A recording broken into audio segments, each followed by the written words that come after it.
Bueno, como les venía prometiendo, estamos con Fernando Iglesias. Estábamos charlando con él un rato. No voy a decir su edad porque no sé si lo dice por coquetería, pero me sorprendiste la edad que tenés. ¿Cómo andás, Fernando? ¿Bien? ¿Cómo andás? ¿Bien? Bien, querido. Gracias por venir. Estos espacios, viste, que nos damos acá de poder conversar. No se da mucho. Gracias por la invitación. Lo que te iba a pedir, acércate a penitas. Un poco más. Ahí estamos. Ahí estamos. Muy bien, un poco más derecho. Che, ¿decís tu edad o no la decís? 65. Qué bárbaro. Y falta poco, 14 de mayo, 66. Ya se viene uno más. Escuchame, loco, y sos deportista toda la vida. O sea, has hecho deporte, te mantenés, o sea, tratás de tener... Viste que el deporte, el que fue deportista profesional tiene, si ama el deporte, lo sostiene. En la forma de vivir, te diría desde el encare de los problemas y también desde lo físico, porque no deja de entrenar nunca. Y solucionan problemas a partir de cómo lo solucionaban haciendo el deporte que practicaban. Mira, si yo paso más de 2 días sin hacer deporte, al tercero me siento achanchado, claro, deprimido, para abajo con las endorfinas. El deporte es fundamental en todo, porque implica un gasto de energía que después te retribuye con el doble. Entonces yo hago un poco de todo, trato de no aburrirme, pero hago un poco de todo. Hago natación, hago musculación, hago elevador, bicicleta, tenis. ¿Nadás habitualmente? Sí, elegimos un lugar muy lindo donde inclusive hay una pileta cubierta, de manera que puedo nadar también en el invierno. Y trato de nadar. Natación es lo que hago más frecuentemente, por lo menos 3 veces por semana. Perdóname, ¿nadás con música? ¿Nadás con auriculares? Vos sabés que me había comprado unos auriculares para escuchar, pero mi proyecto era escuchar la radio. Entonces me compré unos auriculares de natación, pero después descubrí que son auriculares de natación, pero la conexión Bluetooth se pierde abajo del agua. Entonces yo veía que metía la cabeza en el agua y se cortaba, y pensaba que era un problema del auricular, no, del audífono, no se corta. Y entonces no, porque para escuchar música, no, me aburro un poco, pero lo hago corto, hago 15 minutos fuerte en casi todo. ¿Qué nadas, crawl solamente o nada? No, hago una ida de pecho y vuelvo 25 metros, voy pecho, vuelvo crawl, y siempre lo hago no hago cosas muy largas. Por ejemplo, ayer hice 15 minutos de elevador, 15 minutos de bicicleta fija. ¿Elevador le llamás elíptico? El elíptico, sí. Dale. 15 minutos de musculación y recuperación del hombro, porque me caí de la bicicleta y tengo que recuperar todavía un poco. Y 15 minutos de natación. En total, 1 hora de actividad fuerte, intensa. Bien. Si lo puedo hacer todos los días, lo hago todos los días. Si no, siempre que puedo. Escucha, después te voy a preguntar de tus lecturas también. ¿Vos dirigiste a uno? Yo dije a uno. Sí, claro. ¿No? Dirigiste a uno. La Reggio Calabria. Era el equipo. Yo me acuerdo, yo fui allá en el 87 y antes que nosotros entrenaba el equipo de básquet de Reggio Calabria, que era la Viola. El año anterior había estado Ginóbili ahí. Y el entrenador era Sorsi, una figura del básquetbol italiano. Yo entrené en A1, gané en Italia, gané ascenso en todos lados. Gané un ascenso a A1 en Italia con el Potenza, otro con la Pallavolo Gubbio, que era el pueblito de Frondizi, en el centro nord, un pueblito que lo recomiendo siempre, muy cerca de Asís. ¿Dónde es eso? Eso es la Umbria, al lado de Asís. San Francisco era de Asís, el Lobo era de Gubbio. El encuentro entre San Francisco y el Lobo era 100 metros de donde yo tenía mi departamento, en un lugar que... ¿Dónde está ubicado en la bota eso? Eso está de Roma para arriba en el centro. Es la única región italiana, o casi la única de las de abajo, que no tiene salida al mar. Está entre Le Marche, de un lado, y... ¿Y ahí dónde viviste? Ahí viví en Gubbio. ¿Cuánto viviste ahí? Ahí viví el último año, ganamos el ascenso y después yo me volví a la Argentina por motivos... ¿Cuánto viviste en total? Muy incomprensibles. En Italia unos 7 años, uno en España, en La Coruña, también ganamos el ascenso en La Coruña. ¿En el equipo de Scaloni entonces habrás jugado en La Coruña? En La Coruña era el equipo de voleibol, el año anterior es una historia, no sé si es interesante. Dale. Era el equipo de voleibol del Deportivo La Coruña. Y era el año que llevaron a Bebeto y a Mauro Silva. El primer año de gloria de La Coruña. No Toda la plata creer. fue ahí. Me acuerdo perfectamente. Bueno. Fines de los 90. No. Perdón, principios de los 90. 93, 94. 92, por ahí. 96, Mauro Silva. Es más, ¿sabés por qué me acuerdo? Porque Mauro Silva y Bebeto y Maciño venían Mauro Silva venía del Palmeiras y nos había ganado a nosotros en Boca 6-0, 6-1, 6-1. Nos dirigía el flaco Menotti y Mauro Silva la rompió toda y después se lo llevó a La Coruña. La rompía todo ese equipo. Mirá vos, y vos estabas ahí, justo. Yo estaba ahí, inclusive cenamos un par de veces. La mujer de Bebeto era jugadora profesional en Brasil y quisimos meterla en el equipo. Yo terminé el equipo de una manera extrañísima porque yo había ido por otra cosa y ya cansado de hacer de vagabundo del voleibol en Italia, me había ido a La Coruña y me quería establecer, quería crear una empresa de fotocomposición. Habíamos comprado las Apple Quadra en aquella época. Y en el medio de todo eso me fui con mi mujer, mi ex mujer, que era jugadora de voleibol. Íbamos a correr y a hacer gimnasia a la playa del Riazor y de repente vimos unas chicas jugando al voleibol en la playa. Y nos pusimos a hablar con ellas y eran las jugadoras del Deportivo La Coruña, que se habían quedado casi sin equipo porque toda la plata había ido para Bebeto y que no tenían equipo y lo estaban armando y lo dirigía la capitana y mi mujer se puso a jugar con ellos. Y empezaron, perdieron 2 o 3 partidos de entrada y se iban al descenso. Entonces me pidieron si las podía entrenar y las agarré y seguimos y las fuimos enderezando, entramos en la rueda de ascenso y terminamos ascendiendo. Escúchame, ¿qué tipo de entrenador eras en el vóley? Yo no conozco mucho de los estilos, pero ¿eras un tipo más de ir al frente o eras más de quedarte, más de esperar? ¿Existe eso en el vóley? Viste que en el fútbol es Menotti, Bilardo, Guardiola. No, en el voleibol no hay una definición tanto por el lado de voleibol más ofensivo o menos. No hay. No.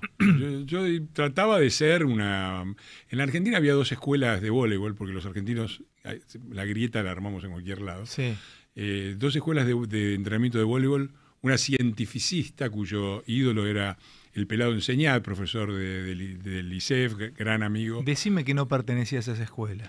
Era una la mezcla. Contraria. Era una mezcla, porque yo arranqué como cientificista, trabajábamos mucho, muy metódicamente, muy planificado, mucha preparación física, y la otra era la escuela del yogo bonito, cuyo numen era Taboada, que fue el entrenador de Julio Velasco, ¿no? Claro. Gran y Velasco pertenecía, porque yo lo entrevisté a Julio, lo llevó el fútbol, ¿viste? Se quiso llevar el método de Julio Velasco al fútbol. Sí, con Cragnotti en Alacio. Exactamente. Yo en esa época era muy amigo de Julio. ¿Cómo era la escuela de Julio? ¿Era más científicista que Después se hizo bonito? Una mezcla, como era razonable. Sí, digo, los 2 extremos eran malos. Totalmente. Porque uno era... Viste, tenías equipo con una gran musculación que jugaban poco y otros tenías equipos que jugaban todo, pero... Che, para conocerte un poco más está bueno antes de hablar un poco de tu obra, ¿no? De tus ensayos, tus libros, tus laburos. ¿Y cómo estuviste en un lugar de mucha producción intelectual, ese lugar italiano? Porque terminaste estudiando en Bolonia también. No, pero eso es reciente. Ah. Eso es reciente. La historia real en eso es... Yo siempre estuve muy ligado a los temas culturales, políticos, siempre estuve siguiendo todo eso. Desde la secundaria, yo hice la secundaria en el Normal de Avellaneda, no podías no hacer política, se discutía todo el tiempo y se discutían cosas pesadas, ¿no? Hay que agarrar los fierros, no hay que agarrar los fierros. Esa era la discusión en la locura de los años 70 de los chicos de una escuela de clase media de Avellaneda, ¿no? Años horribles cuando uno lo piensa para atrás, pero siempre estuve muy ligado. Yo de a poco, después fui militante de derechos humanos, me pareció que era en la época en que eran organizaciones de derechos humanos y no unidades básicas. ¿Dónde entrabas vos? Porque yo recuerdo que vos escribiste sobre la izquierda. Claro. ¿Entraste a la izquierda? ¿Qué te enamoró? ¿El universalismo de la izquierda? Bueno, eso es interesante la pregunta, porque a mí el aspecto más central es el que destacás vos. A mí lo que me gustaba de la izquierda ese carácter de derechos universales, igualitarios para todos. Y me gusta, me parece que la izquierda tiene una tradición internacionalista, humanista, universalista. Lamentablemente la izquierda actual es todo lo contrario de lo que... O sea, no te podrían correr, ¿no? Por izquierda. Yo no sabía esto. Es difícil correrte por izquierda entonces. O sea, la viviste también. Si alguien viniera y te dijera, no, porque vos venís... No, mirá, yo también estuve en ese lugar.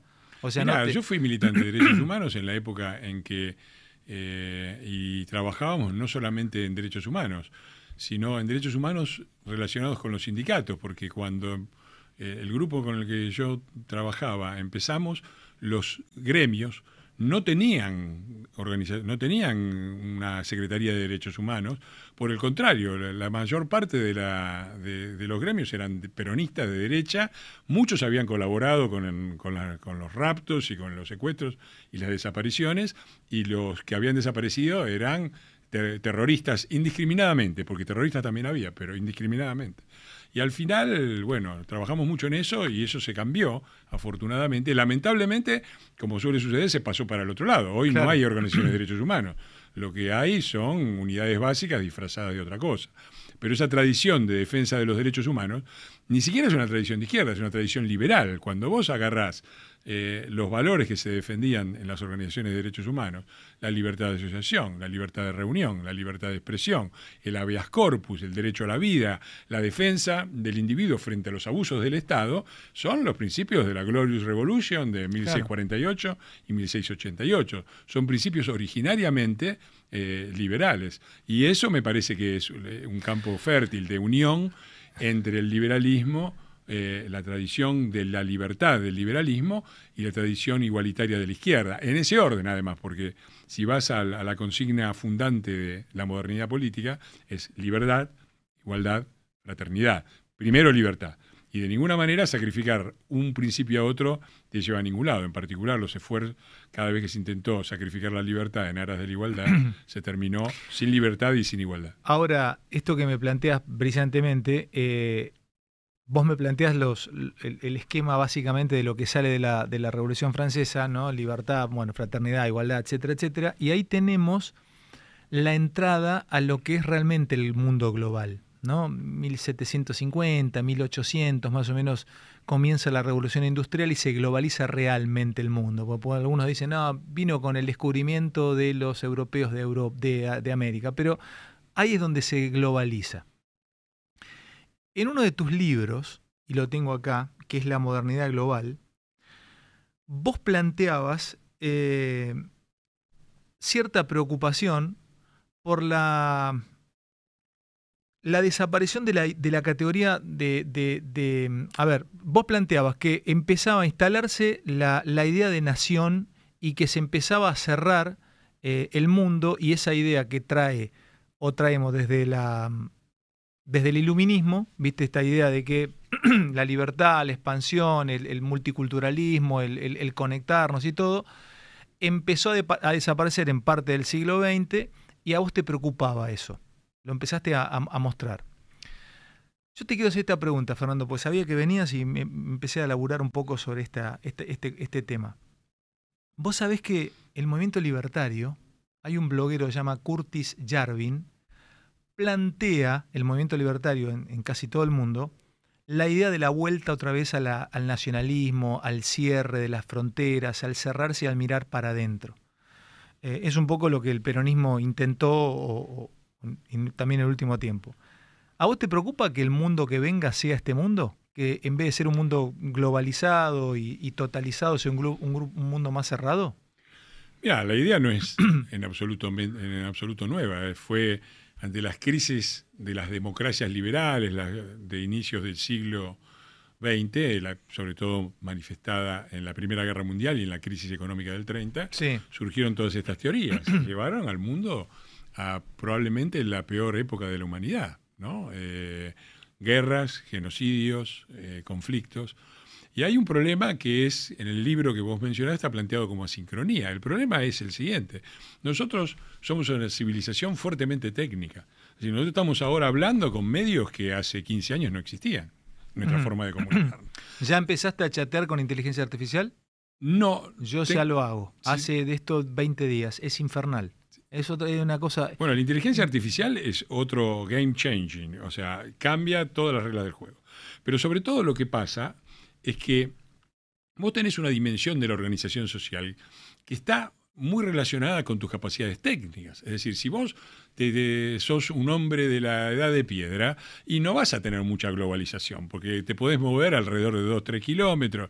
Después te subís un caballo y la cosa cambia, después inventás el automóvil y cambia, después los aviones, después pones internet. El tema es que la técnica lleva a la globalización, la técnica amplía la globalización, es la ampliación de las capacidades humanas. Es decir, nosotros podemos hoy hablar para todo el mundo, podemos conectarnos con todo el mundo. Antes podíamos hablar a 5 metros, y si estaba a 15 metros había que gritar y no te escuchaban. Es decir, la técnica es inherentemente globalizadora porque amplía la capacidad de dominio del espacio y del tiempo por parte del hombre. Eso es así, y no hay forma de parar la técnica. Si vos no tenés un proceso político que acompañe eso y que empiece a pensar las reglas en escalas cada vez mayores, y te vas a pegar, te la vas a pegar, porque no podés manejar fenómenos globales con instrumentos nacionales. El mismo Estado Nacional que estos al que quieren volver fue también parte del proceso globalizador. Eran unidades más pequeñas. Italia, ya que estábamos en Italia, es un ejemplo. Eran no sé cuántos estados, los estados pontificios, los del norte, el sur que estaba dominado por España, el reino de las 2 Sicilias, y después se fueron integrando. Hay una frase genial de Massimo D'Azeglio, que era un diputado italiano, en la primera sesión del diputado de la Cámara de Diputados italiana. D'Azeglio dice: abbiamo fatto l'Italia, adesso dobbiamo fare gli italiani. Hicimos Italia, ahora hay que hacer los italianos. ¿Para qué dijo hicimos Italia, ahora hay que hacer los italianos? Claro, porque una anécdota que en Argentina era típica, era una mujer, dos personas italianas, hombre y mujer, que se hablaban en español, porque la mujer era piemontesa y hablaba piemontés, no hablaba italiano, y el otro era siciliano y hablaba dialecto siciliano, y no se entendían. Discúlpame, ¿y vos crees, viviendo en Italia y ahora, 2023, consiguieron hacer italianos? Sí, porque esto es así. Digo, este es el temor que trae la globalización, el del aplanamiento de las diferencias culturales. Ahora, los piemonteses siguen teniendo son italianos. Yo soy piemontés. Tenemos unas características en mi pueblo, somos ahorrativos, somos especiales, somos laburadores. Para un argentino, los piemonteses se asemejan a lo que un argentino tiene en la cabeza como un inglés, más bien, ¿no? Un tipo austero, calvinista. Sí. Y los Weber italianos podría haber escrito bien... la ética protestante y el espíritu capitalista, y podría haber puesto la ética piemontesa y el espíritu capitalista. Exactamente. Podía entrar ahí, sí. Max Weber lo ve muy claro. Ahora, eso va con los napolitanos, y los napolitanos no dejaron de ser napolitanos, como cuando se hizo la Unión Europea. Pero se construyó. ¿A vos te parece que los italianos y los franceses y los Pero vos polacos... conocés bien a Italia, porque ahora te llevo a Argentina, conocés bien Italia. Hay esta diferencia. Yo no conozco Italia, no conozco la idiosincrasia italiana. La conozco por la famosa Maradona diciéndole el norte industrial versus el sur pobre. Tienen una ida y vuelta, no se quieren, norte y sur. Pero siempre hay estas tensiones, pero eso es mejor que lo otro. Argentina, vamos a un ejemplo más concreto. Argentina. Digo, ¿los jujeños son iguales a los porteños? Y no, han mantenido su característica cultural. Compartimos algunas cosas, pero culturalmente cada cual... Y dentro de Jujuy, o dentro de la provincia de Buenos Aires, no es lo mismo La Plata que Bahía Blanca, o que, no sé, Pehuajó. Ahora, los argentinos empezamos a construir una nación en 1810, 1816, ponen la fecha que quieras. Hasta que no logramos unir esas provincias que estaban todas separadas y que cada cual peleaba por sus intereses en una cosa superior de escala nacional, vivíamos matándonos. No es que, está bien la tensión entre el norte y el sur de Italia, pero antes nos matábamos. Y Europa, hasta que se constituyó como Unión Europea, Francia y Alemania vivían en guerra permanente, la de 1871, la franco-prusiana, la Primera Guerra Mundial, la Segunda Guerra Mundial. Pero eran más territoriales, ¿viste? Eran más territoriales, eran por cuestiones de materias primas, había un mundo en expansión, eran las épocas de las revoluciones liberales, se expandía el mundo. Acá yo te hablo de el enfrentamiento por una cuestión de pensar diferente. No, pero son dos cosas distintas. Ahora voy a eso, no lo quiero eludir del tema, pero digo, acá venían los cordobeses, entraban a Buenos Aires, a degüello, las cabezas clavadas en las lanzas, después íbamos los porteños contra los entrerrianos, lo mismo. Esa locura se paró creando una estructura federal, en la cual cada provincia tiene autonomía sobre sus propios asuntos, pero hay temas comunes que tenemos que compartir, porque si no, empezamos a los lanzazos.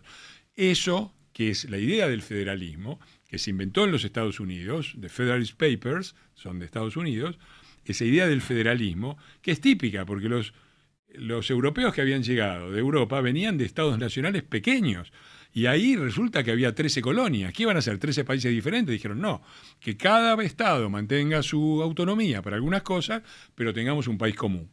Ahí empieza el federalismo, a nivel nacional. Nosotros copiamos eso. En Europa pasó lo mismo. Hasta que no unificaron y establecieron forma de negociación y un parlamento común. ¿Y vos común. en qué momento de país crees que estamos? ¿Estamos tratando de unificarnos o estamos en plena etapa de separación? Estamos en una situación de fracaso absoluto del modelo anterior. Anda despacio. Fracaso absoluto del modelo anterior. ¿Hasta dónde me engloba modelo anterior? ¿Qué es modelo anterior? ¿Qué me entra? ¿Alfonsín me entra el modelo anterior? Mirá, en 1945 la Argentina era el octavo país más rico del mundo. La inflación había sido, en los 45 años anteriores, menor al 2% anual. Y no teníamos default desde Pellegrini en 1890. Todo eso se rompió en 1945. Ese es el primer gran quiebre. Después hubo temporadas de deriva y el último quiebre es el del kirchnerismo. Me parece que hoy, si hacemos los números, no me hagas ir a la actualidad, pero podríamos hablar de inflación, de lo que vos quieras, en cualquier parámetro que vos. Eso está sometiendo a la Argentina a una tensión que en muchos casos termina en países que fracasan, que se Necesito desarman. preguntarte de tus libros, de los días más felices, que es el último. Llevan 75, 70 y pico años los peronistas yendo y viniendo, pero como fuerza principal en Argentina. La pregunta es, ¿y si dejás de pensarlo como categoría política y lo empezás a pensar como categoría religiosa? Y te voy a poner este ejemplo, escucha Fer, porque te lo digo, jamás lo tomé a mal, porque nunca lo hiciste con ese tono. En este libro aparece mi mamá. Sí. Hoy revisé el documento de mi mamá, porque no recordaba en qué año había nacido. Tenía dudas si había nacido en el 38 o en el 40. Nació en el 38. Vive mi vieja, ¿no? 38. Dije, pará, 38 quiere decir que mi vieja, bueno, no quiero contar su historia personal, pero tiene una historia muy dura. Muy dura. Me imagino, el año muy duro. No, dura en serio. Muy humilde. Muy. Una familia que se encarga de ella, la crían, y le regala una muñeca de Evita. Cuando yo te hago esa nota, mi vieja me dice, che, qué duro, Iglesias con el peronismo, mirá que a mí Evita me regaló una muñeca. No significa que lo siguió votando. Es más, no lo votó más. ¿Sí? No lo votó más, mi vieja no, lo votó una vez, después no lo votó en el último tiempo, no lo votó. ¿Qué te quiero decir? Que la conexión que tuvo mi vieja, y yo lo estudié porque intenté entenderlo, es de alguien que le regaló un juguete. Entonces es como que me hizo bien el peronismo cuando yo era chica y queda. Y ahí va la pregunta que te quiero hacer, ¿cuál es tu interpretación? Tal vez haya que empezar a pensarlo definitivamente como categoría religiosa y no como una categoría política, porque el otro día lo veía en el acto de la militancia, bueno, no sé si son peronistas o los kirchneristas, pero el peronismo habla, las 20 verdades peronistas, son los 10 mandamientos de los cristianos, entronizan la figura de Perón, tienen ¿cómo se llama? La foto, llavero, vamos a decir, bueno, todos los populismos lo tienen. Para mí es una categoría religiosa, Fernando. No es más una categoría política. Se equivoca la antropología o la mirada periodística cuando lo analiza políticamente. La gente va a pensar que nos pusimos de acuerdo. Y no nos pusimos de acuerdo. No, ¿qué nos va a poner de acuerdo? Si ¿en serio me decís vos también? Me enorgullece que arrancamos con exactamente ese punto de análisis justamente con Lori Sanata, que fue el director, fue mi director de tesis en la maestría de Relaciones Internacionales. Te hago la última, porque sos el entrevistado vos. En la historia, yo no soy un dialéctico a nivel histórico, yo soy un postestructuralista. Yo creo la historia, la entiendo como la entiende Foucault. Para mí, incluso lo que recién decías de las luchas de caudillos en Argentina, subyace en esa arqueología de pensamiento una especie de tensión entre el Buenos Aires y el interior, porque deviene todavía de esa forma de lucha que tenemos desde hace 200 años. Por supuesto no nos vamos a pasar a cuchillo, pero hay una tensión entre el interior sin duda y Capital Federal. Pero la historia, en su gran mayoría, fue liderada por reyes sacerdotes o por reyes militares. No por reyes políticos o por políticos. Sacerdote, derecho natural divino, o estoy tocado en los faraones, o militares. Napoleón, Gengis Khan. Van a seguir pensando que nos pusimos de acuerdo. Te decía, estábamos con Sanata, nos pusimos a debatir estos temas. hasta qué punto él tiene una tesis muy fuerte que dice la Argentina se pierde en la idea de la nación católica y en la idea de que todos tenemos que confluir, y pone como ejemplo al Papa Bergoglio como encarnación de esa idea de una Argentina católica, obediente a los principios y hostil a la modernidad, y el dinero es caca de mono. La caca del diablo, ¿no? Sí. La mierda del diablo, etcétera. Y yo le digo, mirá, a mí me parece más bien que es el peronismo y del lado militar. Empezamos a escribir una especie de libro juntos que terminó siendo 2 libros diferentes. El de Sanata sale ahora, creo que se llama El Papa Peronista y la Fábrica de Pobres, y el mío sale un poco después. Vamos a ver dónde lo metemos en el calendario de la editorial. Y mi tesis es exactamente esa. Desde luego, yo utilizo una categoría copiada de Italia. En Italia se habla del catocomunismo. Yo utilizo la categoría catoperonismo. Y sostengo la enorme afinitud que hay entre... Claro, Fer, pero perdóname, y te lo digo con todo respeto, pues esto se trata de debatirlo y charlarlo. El entrevistado sos vos, ¿no? Te lo digo como licenciado, como en algún punto también pensar con vos la Argentina. Es difícil criticar una religión. Vos podés, tus ensayos son muy duros, por eso les molestás tanto a los peronistas. Porque son... yo me acuerdo Piñanelli, cuando te acordás Piñanelli, te quería quedar trompada. Pero carajo, bueno, exactamente. Entonces, lo que te quiero decir es que vos no estás criticando cuando haces estos libros una categoría política, te metés con religión. Uh-huh. Y es difícil meterse con religiones. Vos pensás que yo todavía no me di cuenta. ¿Y por qué lo seguís intentando? Porque creo fuertemente en la capacidad del hombre de razonar, de evaluar de su propia experiencia y de reconstruirse de su propio fracaso. Y tengo la esperanza de que la Argentina se reconstruya de su propio fracaso. Y me parece que las consecuencias de ese fracaso están hoy tan a la vista que quiero tratar de ayudar a eso, a que demos vuelta a la página. No es una cuestión de que el peronismo tiene que desaparecer, ni hay que proscribirlo, ni nada. Es entender las consecuencias trágicas que trajo a un país que era, por mucha diferencia, el más avanzado, más rico y de mejores condiciones de vida de toda Latinoamérica. Por enorme diferencia, quizás solo comparable a Uruguay, que había tenido la Revolución Ballista a inicios de siglo, pero muy lejos por encima, que de ninguna manera era una cueva de iniquidades como la pinta el peronismo en 1945.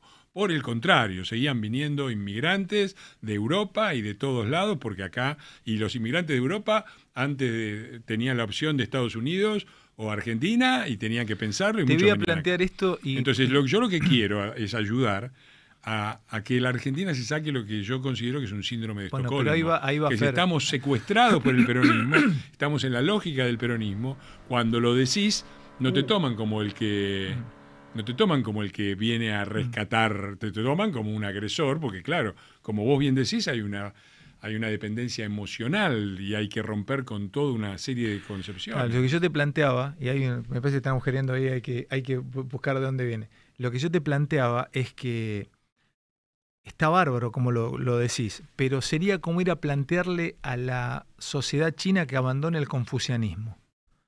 O sea, no sé si son todos confucianos, ya ni son confucianos, porque no confucianos, pero son confucianos en su construcción.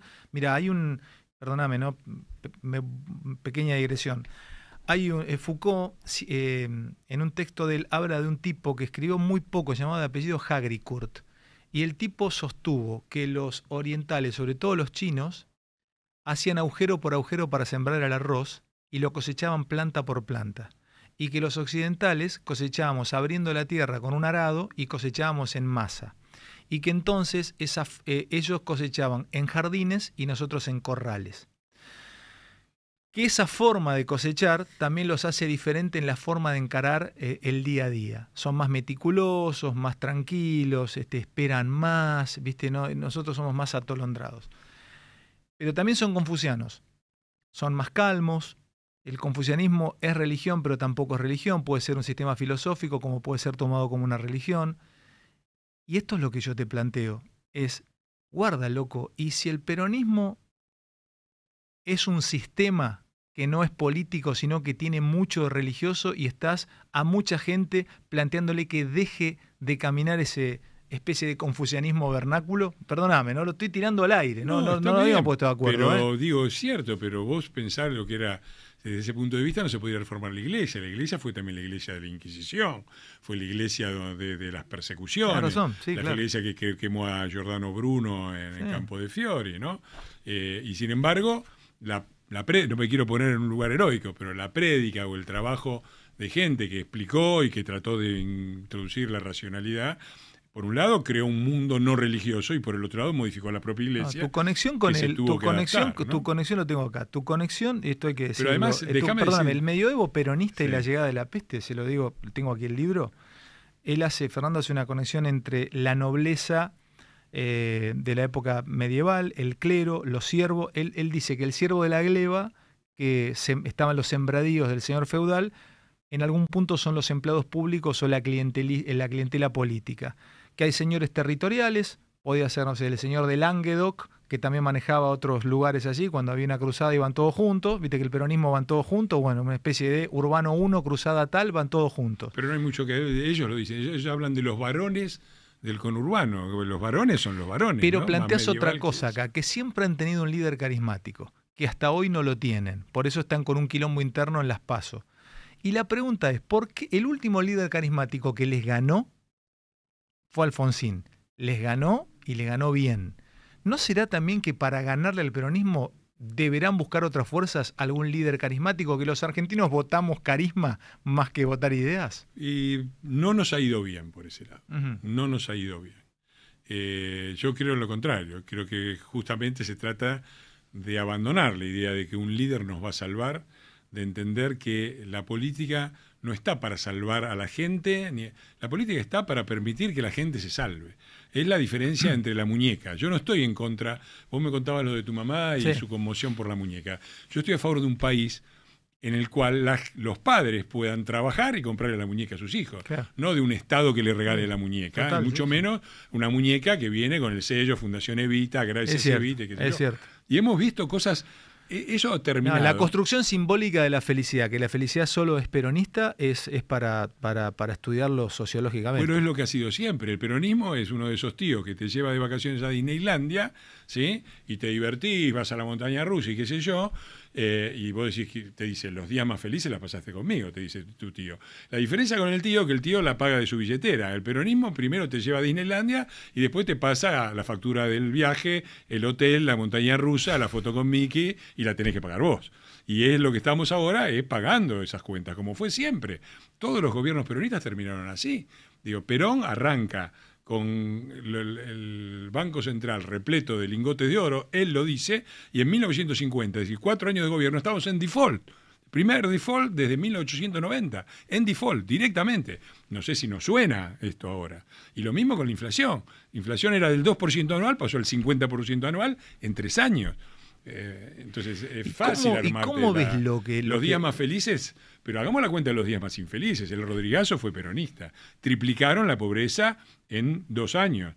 El 2002 de Duhalde llevó la indigencia en un solo año, la duplicó. Esos también eran peronistas, ¿no? Fueron los días más infelices. Pero a nivel, Fernando, escuchá, a nivel dato, sí. Todo lo que vos planteás en tus obras, en tus ensayos, no hay con qué darte.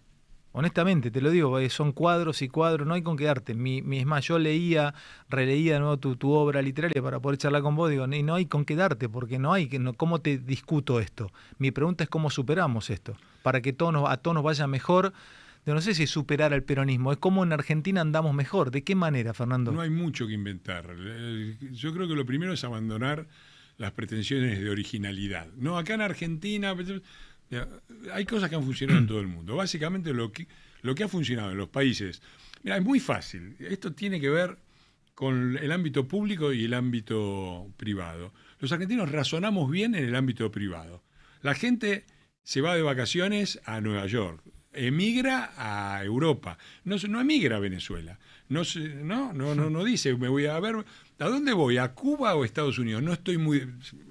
En lo privado somos muy razonables. Se te rompió... Yo escribí hace poco también un artículo para la revista Seguro, se llama La heladera y la urna. Se nos rompe la heladera. Y ahí nos ponemos racionales, ¿viste? ¿Cuáles son las alternativas? La cambio, la arreglo, hay repuestos, no hay repuestos, compro la Argentina, compro la China, pago con 10% de descuento contado o con el hora 12. Toda una serie. Después vamos a votar y estoy caliente por no sé qué cosa y allá, bla, bla, pum, y metemos cualquier voto. Bueno, ¿viste? Eso tiene consecuencias. Eso tiene consecuencias. Entonces, no hay mucho que hacer, no hay que ser muy originales. Hay dos cosas que han funcionado en el mundo, que es la democracia republicana, la democracia con libertad, la democracia con funcionamiento, independencia de los poderes, justicia independiente, eso desde el punto de vista político, y desde el punto de vista económico, un sistema de capitalismo en el cual el rol productivo principal está en el sector privado y el rol del Estado es hacer algunas cosas. Ahora, en esas dos... Ahora, eso es lo que ha funcionado, eso es lo que tenemos que hacer, no hay mucho en la que parte ver. de libertad... Mirá Uruguay, no hay que mirar ya Finlandia, hay que mirar Uruguay. En la parte de libertad que contiene la democracia, ahí vamos a tener que empezar a debatir qué es lo que viene. Por ejemplo, para muchos, Bukele es una prueba. Yo hace poquito llegué de Jordania, estuve en Jordania, estuve en Egipto y me quedé 15 días en Turquía, en Estambul. No me quedé con planes en Estambul, me quedé a vivir Estambul. Quería entender un poquitito, estamos en una ciudad arqueológica para mí, que soy Foucaultiano, me gustaba el hecho de entender la ciudad, 3 ciudades una arriba de la otra, etc. Bueno, Fernando, hay poca libertad, ¿eh? Muy poca. Mírame, poca libertad. No, claro. Fernando, Turquía. Poca. No, Turquía, Egipto, Jordania. No te quepa duda. Poca. Y mi pregunta es si no es lo que viene en el mundo. En Rusia, poca libertad. En China, poca libertad.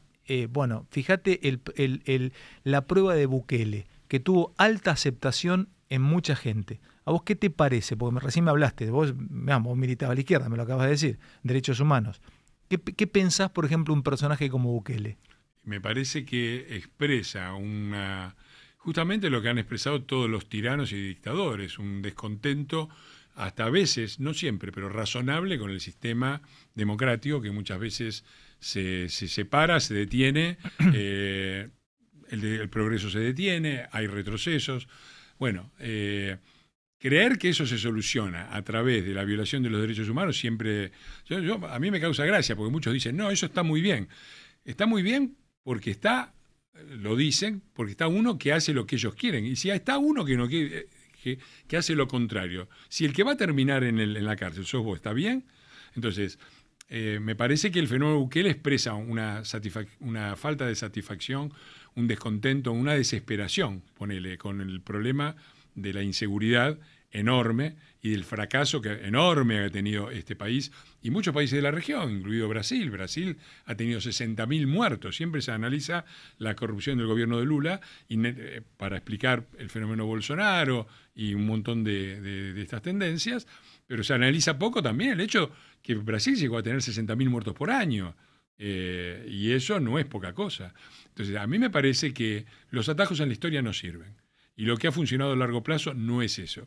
Si vos me decís Bukele y me decís que se necesita una política de shock decidida con la fuerza de seguridad en la calle y bueno, algo como lo que hizo Patricia Bullrich como ministra de Seguridad, quizás mayor porque hay zonas como Rosario. ¿Vos resistís? Yo estoy a favor. Ahora, si vos me decís que vas a tener que... Ideológicamente, ¿resistís en un lugar como Rosario el ejército en la calle? El ejército tiene funciones que puede cumplir eficazmente y funciones que no puede cumplir eficazmente. El ejército está preparado para matar, tener un enemigo delante y matarlo, no para una fuerza de contención que aplique la menor violencia posible que sea necesaria para detener al crimen. El problema es que se ha llevado esto a un extremo donde la policía no hace nada. Entonces yo creo que hay situaciones, básicamente me parece que hay que darle una intervención más fuerte a las fuerzas de seguridad, a Gendarmería, obviamente hay que tener una política como la que tuvo la Bullrich o como la que se tuvo con Vidal y Ritondo en la provincia de Buenos Aires, de prestigio y de respeto a las fuerzas y que las fuerzas se sientan respaldadas, porque si el tipo va a defenderte y mañana a la primera vos lo vas a meter en cana porque respondió a una agresión o porque lo atacaron y reaccionó, obviamente no vas a tener nada. Ahora, el ejército, el rol que le reserva la ley hoy es de accesorio y realmente puede hacer mucho. Digo, vos, qué sé yo no soy un experto en seguridad, pero tenés que un sector especialmente, porque el ejército las Fuerzas Armadas actúan en situaciones de violación de la soberanía. Ahora, cuando un sector narco ha tomado una villa y la tiene rodeada y la policía ni puede entrar, estamos en una situación de ese tipo. Entonces ahí el ejército puede cumplir una función de resguardo, mínimamente puede establecer un cordón y apoyar a las fuerzas de seguridad y a Gendarmería para que retome el control de ese territorio. Y eso administrado razonablemente, porque la gente piensa, si hay mayor participación de las fuerzas, hay más violencia. Y es al revés, es al revés. Yo recuerdo, mi primera experiencia del mandato anterior fue, como diputado, la primera de las sesiones por tema jubilatorio, y a cargo de la seguridad estaba las Fuerzas Nacionales, Gendarmería Nacional y Patricia Bullrich. Se acordonó el Congreso, se pusieron las fuerzas ahí, estaba todo preparado. Los primeros 3 locos que tiraron 3 piedras, salió un grupo de Gendarmería, los agarró de los pelos, los metió, la acusaron de fascista, le dijeron violencia. Y la siguiente sesión estaba a cargo la policía de la provincia de Buenos Aires, que no estoy haciendo una cuestión con el gobierno ni nada. No estaba en condiciones, no está preparada para eso. Fue la sesión de las 14 toneladas de piedra. ¿La del Gordo Mortero? La del Gordo Mortero, donde no hubo un muerto de milagro, un policía. O sea, vos decís ojo. que si así cumplí la ley, se termina la joda. Si vos tenés un Estado que cumple la primera de sus funciones, que es asegurar el orden público y el control de los espacios públicos, y sos claro en eso, no aplicás la violencia gratis, pero no tenés, cuando no te dejan más remedio, Fernando, déjame... Eso disminuye la violencia, no la aumentes, al revés. Déjame hacer mucho más víctimas después. 5 minutos últimos, porque se nos fue la hora charlando. Escuchá, quiero contarte lo que se dice de Horacio, de Rodríguez Larreta. Hay muchos en el mundo del peronismo, y no te pongas mal, que entienden que Horacio va a practicar transversalidad. Lo mismo que aplicó Néstor, no es que lo vaya a aplicar, lo que aplicó Néstor Kirchner, esto es hacer participar parte de los rivales en las decisiones. No bueno, incluso hasta podría ser venite al gabinete. Vos, y si está escuchando alguno de Rodríguez Larreta, tranquilamente podría decir, me está tirando un fardo de brea encima, pero ¿vos creés que es posible un país con la forma de ser de Horacio, en esta forma de dialogar? Viste que él dijo, hay que tener agallas para ser dialoguista, etcétera, etcétera, y practicar transversalidad, o para vos es mucho más maniqueo, o estás o no estás? A mí me parece lo decisivo es nosotros. ¿Cómo? Nosotros. ¿Con qué poder llegamos al gobierno? ¿Tenemos mayoría o no en las cámaras? ¿Y con qué decisión encaramos las reformas que hay que hacer? Es decir, ningún gobierno de quien sea, Halcón, Patricia Bullrich, quien vos quieras, va a no dialogar en el sentido de vos presentás una ley, vas al Congreso, y el Congreso es el Parlamento, es el lugar donde se parla, donde o sea, se depende dialoga. Cómo se van a parar, si ganan, es cómo estén dentro del Nosotros Parlamento. tenemos que ir decididos ahí. Si el 70%, Horacio habla del 70%, si el 70% de los diputados quieren votar nuestras leyes, obvio que vamos a aceptar que voten nuestras leyes. Ahora, no es que nos vamos a sentar a negociar, a ver qué ley te pongo para ver si me vas a votar o no votar. Vamos a utilizar toda nuestra fuerza. Escuchame, Fernando, ¿vos crees que hay que entrar y hay que acelerar con los cambios? Sin duda, hay que llegar con un diagnóstico muy claro, hay que hacer una serie de reformas económicas inmediatas, hay que hacer una serie de reformas desregulatorias inmediatas, porque la Argentina está asfixiada y así no puede seguir. Escucha, ¿y a vos, Patricia, te cierra? Sí, yo trabajo fuertemente con Patricia. Bueno, a ver, yo con Patricia he compartido 2 boletas, donde ella era primera y yo el segundo. Entramos la primera vez los dos en la coalición cívica, año 2007, en el 2011 ella entró, yo me quedé en la puerta, y desde entonces hemos siempre mantenido una relación de amistad y de colaboración y de cooperación. Y creo que Patricia tiene una de las cosas que son fundamentales en este momento, Ale, que es decisión y coraje. Pensar que primero te tenés que poner de acuerdo para ver si llegás al 70%, es poner el carro delante del caballo. Lo que vos tenés que tener es decisión política para ir a buscar las reformas y que te apoyen todos. Yo no veo, si realmente el peronismo es de buena fe, ¿van a votar en contra de reformas que son razonables? No veo por qué. Y si no van a votar en contra, ¿para qué me siento con ellos? Y si son todos unos deshonestos, capaces de votar en contra de lo que saben que es bueno para el país, ¿para qué me voy a sentar con ellos? Si no tiene ninguna lógica. Es decir, aplicaste lógica ahí, ¿eh? Pero es muy claro, no entiendo. Me tengo que sentar a hablar con los peronistas para convencerlos de que voten las reformas. Pregunta, ¿estás de acuerdo con las reformas? Sí. Entonces, ¿para qué me tengo que sentar? No, no están de acuerdo, pero si nos sentamos con ellos nos las van a votar. Me parece que no. La experiencia dice que no. Y además, entonces, te sentás a hablar con gente que es intrínsecamente traidora y deshonesta. Viste el número de, no entiendo viste el cuál número de es el inflación, planteo. ¿no? Viste el número de inflación, ¿no? 6,6, sobre todo 9,8 en alimentos. ¿Y cómo los ves, che? ¿Cómo lo ves? Viste que hay una bola que se corre que se le van a ir parte del gobierno. Que se va a ir el kirchnerismo al gobierno. Y ¿Te mirá, llegó también? El fin de semana las frases de Máximo fueron muy duras, ¿no? Muy duras, como si este gobierno no fuera el de ellos, como si el Massa pactara con el FMI no sé qué cosa. Me imagino que como están los muchachos hoy con el 6,6%. Yo me permito, déjame reconstruir lo más rápido posible esto, porque la reacción inmediata es a ustedes también la inflación. Mire, la inflación era más del 40% en 2014, Cristina, con Kicillof. En el 2015 la bajaron porque se venían las elecciones en base a atraso cambiario y atraso tarifario. Es decir, no te actualizaron más las tarifas eléctricas y no te actualizaron. A final del 2015, cuando nosotros agarramos, tenías el dólar que ellos decían que valía 10 y en el mercado valía 16. 60% de atraso cambiario, ¿sí? Que habían dejado para bajar la inflación de más de 40 a 20 y pico. Porque ayer Cristina dice, no, la inflación nosotros dejamos 24. Mentira, tenía más de 40. La bajaste creando $2, 10,16 que nosotros tuvimos que corregir. Y la bajaste dejándonos la tarifa que cubría la energía 15%. Nosotros, sí, tuvimos inflación del 50%. Es cierto, ¿fue un éxito? No, no fue. Pero tuvimos, gran parte de la inflación fue llevar el dólar de 10 a 16 y las tarifas de 15 a 80. Es decir, nuestra inflación era una inflación que tendía a bajar la inflación. De hecho, era del 2,1% el mes anterior a las PASO. Ahora, otra vez estamos en lo mismo. No solamente llevaron al 100%, que es el doble, sino que otra vez, 100%, tenemos... O sea, que el que viene, ¿qué tiene? ¿Flor de quilombo? Y, escúchame, te estoy hablando de una brecha cambiaria que en el 2015 era del 60%, hoy es del 100%.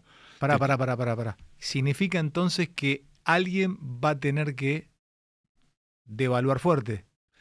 Mirá, no se puede seguir con 20 tipos de cambio. Fer, mírame. Sí. Devaluar fuerte deja el culerío en la calle, Mírame, es un tsunami, ¿Quién lo haría eso? No, bueno, ese es un punto, que el gobierno, este gobierno, alguna vez se haga cargo de lo que hizo. Esto es una cosa... ¿Y qué se lo va a hacer a ustedes? Se los hizo Remes Lenikov a ellos, pero imagínate, no se lo va a hacer a ustedes. Nosotros vamos a tener una situación muy complicada.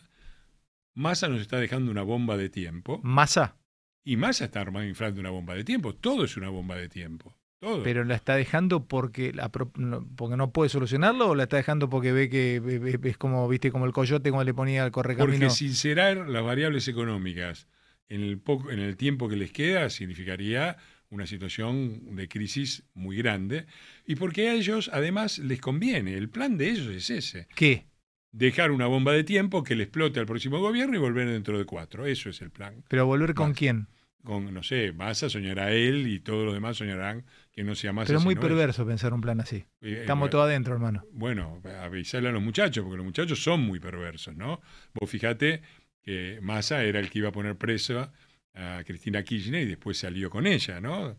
Pasaron de te voy a meter presa, los voy a meter a todos presos, yo no les tengo miedo, a me pongo con ellos en el gobierno. Si a vos te parece poco perverso, o Cristina, también las cosas que decía el boludo de Massa, bueno, infinidad de cosas, y después todos juntos como si no hubiera pasado nada, ¿no? Entonces, el plan de ellos es ese, bomba de tiempo, que nos explote, nos van a dejar una situación económica mucho peor que la del 2015. Yo espero que lleguemos con mayor poder político, que votemos con inteligencia, que no dividamos el voto, que entendamos nuestro gobierno hubo reformas que no se atrevió a hacer, ¿sí? Tomamos nota y las vamos a hacer, pero también tuvo una gran debilidad política. Nosotros teníamos un diputado de cada 3, un senador de cada 5, 5 gobernadores de 24, ¿no? Y la bomba de tiempo que nos dejaron. Esperamos que la gente nos apoye más, que tengamos una buena elección y tengamos mayoría por lo menos en una Cámara. Te cierro con esta. Hay muchos chicos, muchos pendejos viendo este tipo de formatos, ¿no? Si bien salimos por radio y todo, pero en distintas plataformas. Muchos aman a Milei. ¿Dónde estás parado con Milei vos? ¿Qué te parece ese fenómeno político que se produjo? Milei tiene una ha hecho un aporte muy importante y creo que la dirección hacia donde hay que mover el país es la dirección que marca Milei. Tenemos que ir... Mirá qué título. O sea, la brújula de Milei marcaría... La económica. La económica marca hacia dónde claro hay que que ir. tenemos, pero no lo dice Milei, lo decimos todos desde hace mucho tiempo. Hay que recuperar el rol del sector productivo, tener un tipo de cambio unificado. Esa es la tendencia, Fernando. Claro. Esa parte económica, sin duda. Lo que no me gusta de Javier, y lo hemos charlado muchas veces, es su parte política. Esta idea de que hay una casta, yo no veo casta, veo una grieta. En cada una de las cosas que yo estoy enumerando, veo que Juntos por el Cambio está de un lado y el peronismo está del otro. Y creo que Milei está mucho más cerca de Juntos por el Cambio. Entonces, la verdad es que yo creo que es una cosa favorable desde el punto de vista del debate público sobre la economía, lo que dice Javier. No coincido en muchas de las cosas que dice en la política, venta libre de órganos, bueno, todo ese tipo de cosas me parecen, abolición del Banco Central, eso no existe en ningún lugar del mundo. Bueno, todo eso me parece, y no me gusta esta prédica antisistema. La Argentina no es que ha fracasado porque las instituciones, es como si vos agarraras tu heladera que se rompió no sé qué cosa y en vez de arreglarla la agarras a martillazos. La Argentina no necesita menos instituciones y romper el sistema, necesita más instituciones, más república, más independencia de la justicia, más un banco central independiente, pero un banco central. Ahí tenemos una diferencia. Y creo que su candidatura, las candidaturas del sector liberal, todas legislativas, son muy bienvenidas, porque vamos a necesitar apoyo en el Congreso para hacer reformas. Después veo candidaturas ejecutivas que no me puedo explicar. Me parece que está claro que Javier no llega a la presidencia y si eventualmente llegara no tendría la capacidad de gobernar. Veo alianzas que yo... Pará, Fernando, escucha, vos sos un tipo frontal, me gusta como decís. ¿Por qué crees que tendría dificultad para gobernar? Mirá, justificámelo. Te lo voy a justificar con términos liberales. Viste que los liberales siempre te corren. En el sector privado esto no es así. En el sector privado hay que hacer como en el sector privado. Ahora, yo me pregunto, vamos a suponer que vos tenés una empresa, Ale, y a fin de año tenés que cambiar el CEO, ¿no? Que es lo que le pasa al país. A fin de año cambia el CEO. Y yo te vengo, mira, Ale, tengo un pibe muy prometedor. Y vos me decís, ¿y este chico qué experiencia tiene? Y trabajó 2 años de gerente en una sucursal. ¿Y qué ideas tiene? Y tiene un montón de ideas fantásticas. ¿Y dónde se aplicaron? No, bueno, Banco Central hay en todos lados, venta de órganos libres no hay en ningún lado. ¿Vos lo ponés de CEO en el sector privado? No, vos te buscás a alguien que tenga una estructura, que tenga una experiencia, que tenga un equipo. Te cuento qué me pasó hoy. Hoy vine de una provincia, yo fui a hacer un laburo y vine, y me paró un pibe muy humilde, un repartidor, me dice, Fantino, voto a Milei. Le digo, ¿en serio? ¿Por qué lo votás a Milei? Le digo. Me dice, pues estoy podrido. Dice, voté a los peronistas, voté a los de Cambiemos. Si la empresa a la cual yo tengo que cambiar el CEO está a punto de fundirse y hace 50 años que no sale adelante, y por ahí te mete un CEO punk. Bueno, que tenga suerte. Ese es el tema. No, en serio. ¿En serio lo decís? Y te lo digo, te lo pregunto, Fernando. A mí me parece que es muy claro. Hay una mala interpretación y esto yo creo que sí es responsabilidad de sectores liberales. No solo Milei, también José Luis Esper, y se lo he reprochado en la cara, así que lo puedo decir acá, de no evaluar bien lo que pasó con Cambiemos. Nosotros recibimos en el 2015 un avión que se venía a pique. Vos, 7% de déficit fiscal, déficit comercial, déficit energético, 60% de brecha cambiaria, tarifas como la del Rodrigazo, atraso cambiario como la convertibilidad. Es un avión que vos venís manejándolo y que se viene a pique, ¿no? Que todos los el tablero te dice te vas a estrellar. Además te dan un avión que no podés manejar bien. ¿Por qué? Porque tenés un diputado de cada 3, un senador de cada 5 gobernadores de 24, vos lo doblás para la derecha y el avión va un poco para la derecha, un poco para la izquierda. Quisiste doblar 80 grados, el avión dobló 20. Ese avión nosotros lo aterrizamos. Se venía a pique, nosotros lo aterrizamos. ¿Fue lindo el aterrizaje? No. Nos pegamos un golpe, se rompió el ala, un pasajero se prendió fuego en un lado, una señora se quemó, todos puteamos al que manejaba, que era Macri, dijo, qué inútil, qué sé yo, pero lo aterrizamos. La Argentina, cuando estaba en condiciones como el 2015, no terminó así, terminó con un crash, terminó con el Rodrigazo, terminó con la caída de la tablita de Martínez de Hoy, terminamos en Malvinas, terminó con la hiperinflación, terminó con el 2001. Nosotros no tuvimos eso. ¿Y cómo aterriza ahora? Tuvimos años difíciles. ¿Y cómo lo va a aterrizar? El problema del liberalismo es que la crítica liberal razonable sería Eso pasó porque ustedes deberían haber bajado más rápido el déficit fiscal. Discutible, pero razonable. Deberían haber bajado los impuestos más rápido. Explícame cómo. Ahora, decir, claro, después de explicarme con todo el problema político, pero esa es una crítica liberal razonable. Hicieron las cosas a media, pero si vos me decís kirchnerismo de buenos modales, no. Porque nosotros bajamos el déficit fiscal, bajamos los impuestos, y ellos lo subieron. Hay una diferencia muy notable. Entonces, esa crítica de mala fe, de todos fracasaron de la misma manera, no es una crítica racional, es una crítica antisistema que por ahí le pega al chico que va por ahí, yo lo entiendo, pero me parece que personas que tienen mayor capacidad de razonamiento no deberían poner un punk. Dame estas dos últimas. ¿Cómo crees que van a aterrizar el avión ahora? Con mucha dificultad. No va a ser fácil. Yo creo que hay que ser... Eso fue uno de los errores que cometimos, claro. Explicable también, que fue la del optimismo, ¿no? Los globos amarillos, para poner así, el duranbarbismo. No, creemos optimismo, la economía va a crecer y le vamos a ir ajustando todo y no hace falta dar la batalla cultural porque igual la gente se va a dar cuenta que gobernamos mejor y tal. Eso fue un error, yo lo he criticado, lo has visto en los libros. En el Medioevo Peronista hay un capítulo dedicado al duranbarbismo. No, hay que decirlo con la verdad, esto no va a ser fácil. La Argentina está viviendo muy mal, pero además de estar viviendo muy mal, está viviendo por encima de sus posibilidades. Estamos viviendo muy mal con la tarjeta de crédito reventada. Entonces, y no vas a poder crecer si no aplanás la tarjeta de crédito. Fernando, nos despedimos con esta. Escucha, tenés muchos años en la política ya. ¿Vos ves escenario de balotaje con estos números? Mirá. Y si hubiera... ¿Con quién te verías en un balotaje? ¿Te imaginas adentro? ¿Con los libertarios o con el peronismo? Porque el terror peronista es que no entre ni un balotaje. Algunos. Lo han dicho, ¿eh? Si hubiera. Yo creo que no hay que subestimar el peronismo y que el peronismo va a estar en el balotaje. Nos guste, no nos guste. A mí obviamente no me gusta, pero van a estar en el balotaje y me parece que tenemos que pensar en ese escenario. Igual... Es muy difícil hacer un cálculo porque hay 3 escenarios económicos. 5 meses faltan para las PASO, Fer. 3 escenarios económicos son estos. Esto mejora, posibilidad cercana a 0. Esto empeora, sin explotar.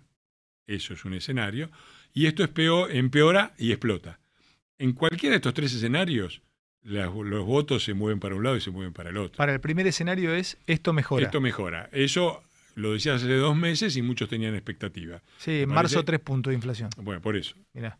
Mirá cómo estamos. Así que ese escenario es cada vez menos Segundo, probable. esto desmejora pero no explota. Tercero, esto explota. Claro. Si esto explota, ¿qué pasa? Y si esto explota, creo que ahí el peronismo va a pagar un costo más alto, la figura de Milei va a crecer, creo que Patricia Bullrich, que es la que tiene una posición también, probablemente crezca como candidatura, y bueno, después veremos cómo se hace esa cuenta. Si esto no explota, me parece que el escenario más razonable es un candidato de Juntos por el Cambio y uno del peronismo al balotaje. Che, te agradezco mucho, Fernando. ¿Sabes qué? 7:20. Se llama 1:10 charlamos. Sí, bueno, pero esto es el multi-streaming, poder charlar de todo. Te agradezco mucho, Fernando. Gracias por la invitación, muy interesante, y porque me pasaste por cosas que a veces no me... Sí, no hay tiempo. No hay lugares también para hablar de esto. Y acá estamos, así que te seguiremos invitando. Cuando me invites, vengo. Gracias, Fernando. Fernando Iglesias, saludos. Nos vemos mañana, si Dios quiere. Gracias de corazón. Chao, hasta mañana.